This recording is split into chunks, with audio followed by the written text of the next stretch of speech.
السلام عليكم ورحمة الله وبركاته. الحمد لله رب العالمين والصلاة والسلام على أشرف الأنبياء والمرسلين نبينا محمد وعلى آله وصحبه أجمعين. أما بعد، رب اشرح لي صدري ويسر لي أمري واحلل عقدة من لساني يفقهوا قولي.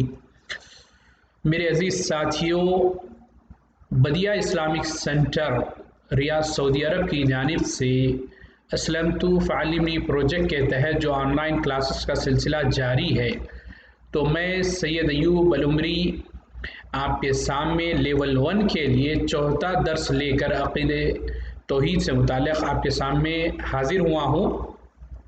تو آج ہم پڑھیں گے توحید کے بارے میں انشاءاللہ. توحید ہے واحد سے تفصیل کے وزن پر، تفعیل کے وزن پر. یہاں تفصیل ہے، تفعیل ہے اصل. وہ توحید واحد سے تفعیل کے وزن پر ہے، جیسا کہ کہا جاتا ہے وحد یوحد توحیدا. یہ تفعیل باب تفعیل صرف میں کہا جاتا ہے. اس کے وزن پر، تفعیل کے وزن پر توحید ہے. وحد شیء، میں نے کسی چیز کو ایک بنایا اور میں اس کے ایک ہونے کا اعتقاد رکھتا ہوں. یعنی اگر کوئی کہتے ہیں توحید وحد شیء، یعنی میں کسی چیز کے ایک ہونے کا اقرار کرتا ہوں، یہ اعتقاد رکھتا ہوں. اب توحید اللہ یعنی اس بات کا اعتقاد رکھنا کہ وہ اللہ ایک ہی ہے اپنے رب ہونے میں اور اپنے تمام ناموں میں اور اپنے تمام صفتوں میں، اور اس بات کا بھی اعتقاد رکھنا کہ وہی ہمارا رب اور ہم سب کا حقیقی مالک ہے. بس صرف وہی عبادت کیے جانے کا مستحق ہے. تو اس طرح توحید کا مطلب یہ ہوا کہ ہر طرح کے جملہ عبادتوں کو، چاہے وہ قولی عبادت ہو یا فعلی عبادت ہو، صرف اللہ تعالیٰ کے لیے انجام دے. اور یہی اسلام کی اساس اور اصلی جڑ ہے. پھر اسی سے تمام نظام اور احکام، سارے اوامر و نواہی پھوٹ کر نکلتے ہیں. نیز اصطلاحی طور پر توحید کی تقسیم 3 قسموں پر کی گئی ہے جو مندرجہ ذیل ہے. یہاں ہم کو سمجھنا ہے کہ جب ہم کہتے ہیں کہ توحید اللہ، یعنی توحید اللہ کس کو کہتے ہیں؟ اللہ تعالیٰ. یہ اعتقاد رکھنا چاہیے بندے مومن کو کہ ہمارا رب اللہ ایک ہی ہے، ایک ہی ہمارا خالق، مالک، رازق، حاکم، سب ایک ہی ہے. تو جس کی عبادت کی جائے، تمام قسم کی عبادتیں اللہ ہی رب العالمین کے لیے سزاوار ہیں اور ایک اللہ ہی کے لیے ہے. یہاں یہ بات تو واضح ہے. تو توحید کی 3 قسمیں، تاکہ توحید کو اور اچھے انداز میں سمجھا جائے، یہاں بتائی گئی ہیں.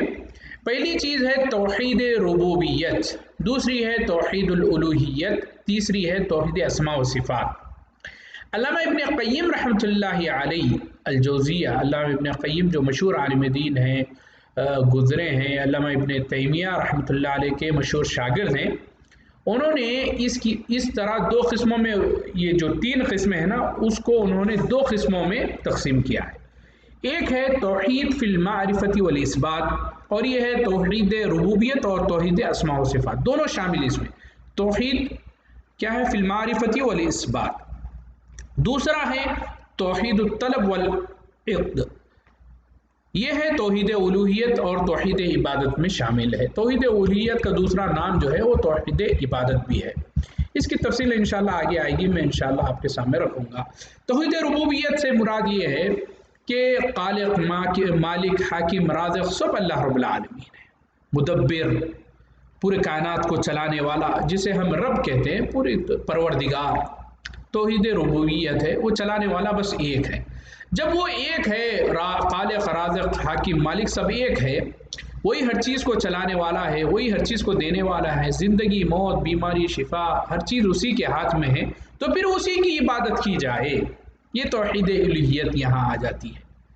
توحید الوہیت گول ہاں سے ہونا چاہیے، یا ہاں سے آ گیا ہے، اصل میں ہونا چاہیے وہ گول ہاں سے، نیچے ہے دیکھیے توحید الوہیت. تو یہاں ہم کو سمجھنے کی بات یہ ہے. تو امام ابن قیم رحمۃ اللہ علیہ نے اسی کو سامنے رکھتے ہوئے ہم کو یہ چیز بتائی. اب توحید اسماء و صفات، اللہ رب العالمین جب ایک ہے تو ہم اس کو کیسے پہچانیں گے، کیسے جانیں گے؟ وہ تو اس کے اسماء، اس کے صفات سے ہم اس کو جان سکتے ہیں. یہ مختصر سی بات تھی۔ انشاءاللہ ہم ان تمام قسموں کو کچھ تفصیل سے نیچے بیان کریں گے تاکہ ہم سب اس سے صحیح فائدہ اٹھائیں، ہم سب کو صحیح فائدہ پہنچے، اس سے ہماری اس موضوع سے بحث کی اہمیت بھی ثابت ہو۔ توحید کی فضیلت کیا ہے؟ توحید کی قسموں کو تفصیل سے بیان کرنے سے پہلے توحید کی فضیلت پر روشنی ڈالنا ضروری ہے تاکہ ہمیں توحید کی خوبی معلوم ہو سکے اور یہ پتہ چل جائے کہ توحید کے کیا عظیم فائدے ہیں۔ توحید کیا ہے؟ پہلا فائدہ کیا ہے؟ پہلی فضیلت کیا ہے؟ توحید جو ہے وہ جنت میں داخلہ اور جہنم سے چھٹکارا اور نجات کا سبب ہے۔ جنت میں اگر کوئی کسی مسلمان کے پاس توحید نہیں ہے تو یاد رکھیے وہ چاہے جتنا نیک عمل کر لے اس کو تمام عمل اس کے اکارت جائیں گے، جیسا کہ ہم پچھلے پڑھ چکے ہیں۔ تو توحید کا ہونا بڑا ضروری ہے، انسان کا موحد ہونا مسلمان کا بڑا ضروری ہے۔ اگر موحد نہیں ہے تو جہنم میں اس کا ٹھکانہ ہے اور نجات بھی اس کی نہیں ہوگی۔ اللہ تعالیٰ سورہ مائدہ کی آیت نمبر 72 میں ارشاد فرما رہے ہیں لَقَدْ كَفَرَ الَّذِينَ قَالُوا إِنَّ اللَّهَ هُوَ الْمَسِيحُ ابْنُ مَرْيَمَ وَقَالَ الْمَسِيحُ يَا بَنِي إِسْرَائِيلَ اعْبُدُوا اللَّهَ رَبِّي وَرَبَّكُمْ إِنَّهُ مَن يُشْرِكْ بِاللَّهِ فَقَدْ حَرَّمَ اللَّهُ عَلَيْهِ الْجَنَّةَ وَمَأْوَاهُ النَّارُ وَمَا لِلظَّالِمِينَ مِنْ أَنصَارٍ۔ بے شک وہ لوگ کافر ہو گئے جن کا قول ہے کہ مسیح ابن مریم ہی اللہ ہے، حالانکہ خود مسیح نے ان سے کہا تھا کہ اے بنی اسرائیل، اے اسرائیل کے بیٹو۔ اسرائیل جو یعقوب علیہ السلام کا نام تھا، اسرائیل عبرانی زبان کا ورڈ ہے، اسرائیل سے مراد عربی زبان میں اگر اس کا ٹرانسلیشن کیا جائے تو اس کا معنی آتا ہے عبداللہ۔ اللہ ہی کی عبادت کرو جو میرا اور تمہارا رب ہے۔ یقین مانو کہ جو شخص اللہ کے ساتھ شرک کرتا ہے اللہ تعالیٰ نے اس پر جنت حرام کر دی ہے، اس کا ٹھکانہ جہنم ہی ہے اور گنہگاروں کی مدد کرنے والا کوئی نہیں۔ اور صحیح مسلم میں روایت ہے کہ نبی کریم صلی اللہ علیہ وسلم نے ارشاد فرمایا من لقی اللہ لا یشرک بہ شیئا دخل الجنہ ومن لقیہ یشرک بہ شیئا دخل النار۔ جس کسی نے اللہ رب العالمین سے اس حال میں ملاقات کی کہ وہ اللہ کے ساتھ کسی چیز کو شریک نہیں کرتا تو وہ جنت میں داخل ہوگا، اور جس نے اللہ سے ملاقات کی اس حال میں کہ وہ شرک کرتا تھا تو وہ جہنم میں داخل ہوگا۔ دیکھیے توحید کی فضیلت معلوم ہو رہی ہے اس سے۔ دوسری حدیث میں ہے جو مرفوع روایت ہے کہ مرفوع سے مراد ہے جو نبی کریم صلی اللہ علیہ وسلم سے روایت ہے، یہ ڈائریکٹ روایت کی جاتی ہے۔